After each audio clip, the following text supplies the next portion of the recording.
Today, we are going to learn about something that Taylor Swift knows all too well: how to make sourdough bread. Few smells in the world can compete with the warm, toasty aroma of a freshly baked loaf of bread. And if that bread happens to be sourdough, well, you're in for something truly special. But sourdough isn't just delicious, it's one of the oldest foods, and it is alive. It's been nourishing people for thousands of years. Today, we're going to explore the fascinating world of sourdough bread, from its surprising origins to the science that makes it so unique, and why it's still one of the most loved breads on earth. Let's get into it. Sourdough bread has been around for over 5,000 years. In fact, it's believed to have been discovered completely by accident in ancient Egypt around 3000 BCE. Imagine a baker mixing flour and water and forgetting about it for a while. As the mixture sat, natural wild yeast and bacteria from the air moved in, beginning a slow fermentation process. The result? Dough that rose on its own, with a soft, airy texture and a tangy, complex flavor. That was a happy accident that changed bread making forever. For thousands of years, sourdough was the way to make bread. That's because commercial yeast, the kind that you buy in bread packets today, didn't exist until the 1800s. If you wanted bread, you had to rely on wild yeast. That meant that each loaf carried the flavor of the place where it was made, because the bacteria and yeast in the air were unique to that environment. Fast forward to the 1800s gold rush in California. Prospectors needed food that was reliable and could last. Sourdough was perfect. Miners carried sourdough starters with them in small pouches, using them to bake bread wherever they traveled. In fact, sourdough even became a nickname for experienced gold miners in Alaska and the Yukon. So what exactly makes sourdough different from regular bread? It all comes down to the starter. A sourdough starter is just flour and water that has been allowed to ferment naturally. Over time, it becomes a home for two important microorganisms: wild yeast and lactic acid bacteria. The yeast produces carbon dioxide, which makes the bread rise, while the bacteria creates lactic and acidic acids, which gives sourdough its distinct tangy flavor. This process is called wild fermentation, and here's the magic.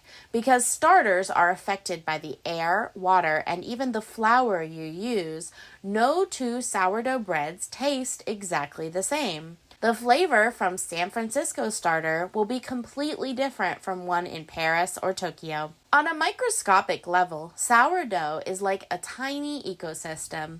The yeast most commonly found in sourdough is Saccharomyces cerevisiae, along with other wild strains. The bacteria are usually a species of Lactobacillus, which are also found in yogurt and kefir. These bacteria break down parts of gluten in the dough, making sourdough easier to digest for some people. They also produce acids that lower the bread's glycemic index, meaning it doesn't spike your blood sugar as much as regular white bread. And here's another perk: sourdough naturally lasts longer without preservatives. The acids created during fermentation help prevent mold growth, so a loaf can stay fresh for several days. Making sourdough bread is a slow, patient process. It starts by creating and feeding a starter. You mix flour and water, let it sit, and feed it daily until it's bubbling with life.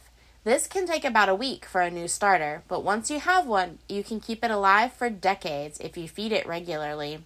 Some bakeries bake with starters that they've had for over 100 years. Once your starter is active, you mix it with flour, water, and salt to create the dough. Then it rests for hours during what's called the bulk fermentation stage. During this time, the dough is gently folded to build strength. After shaping, it's left to proof, sometimes overnight in the fridge before being baked in a very hot oven. Many bakers use a Dutch oven to trap steam, creating the perfect crackly crust. Sourdough takes many forms around the world. San Francisco sourdough is famous for its bold tang. Northern and Eastern Europe love dense rye sourdoughs with earthy flavors. France has pain de chapin, a rustic country loaf. Ethiopia's national bread, injera, is a spongy sourdough flatbread made from teff flour. And Germany's pumpernickel uses sourdough rye for a dark, rich bread that's baked slowly for hours. Apparently, Taylor Swift has been attempting to make a funfetti sourdough. I've only ever had sourdough in a more savory state, so I wonder how that would taste. In recent years, sourdough has made a huge comeback during the COVID-19 lockdowns. People around the world started baking at home, and sourdough became the star. Social media was full of bubbling starters and perfect scored loaves. People discovered not just the flavor, but the satisfaction of caring for a living starter and turning it into something beautiful and nourishing. And now it's time for some fun facts about sourdough. But before we do, I would like to take a moment to thank you so much for watching this video. If you are enjoying it, please consider subscribing and checking out some of my other educational videos. And tell me in the comments below if you have ever made sourdough. And now onto some fun facts about sourdough. It's unclear what exactly is the oldest known starter. However, some bakeries claim to still bake with sourdough starters that are over 150 years old, passed down from generation to generation. Sourdough has been to space. In 2020, a sourdough starter was actually sent to the International Space Station to see how it behaves in zero gravity. Sourdough was considered a gold rush toothbrush. During the Alaskan gold mine, miners supposedly used dried sourdough crumbs as toothpaste in emergencies. A single teaspoon of sourdough starter can contain billions of microorganisms and hundreds of different yeast and bacteria strains. Technically, sourdough is a fermented food.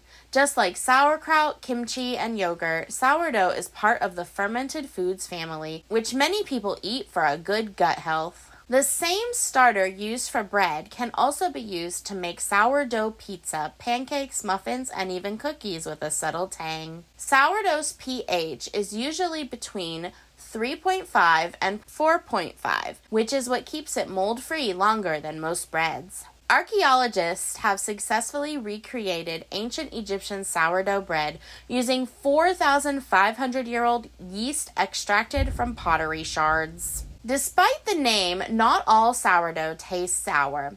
It depends on the fermentation time and the type of bacteria used in the starter. In folklore, keeping a sourdough starter alive was considered a sign of a good homemaker, and losing it could bring bad luck to the household. So why has sourdough stood the test of time?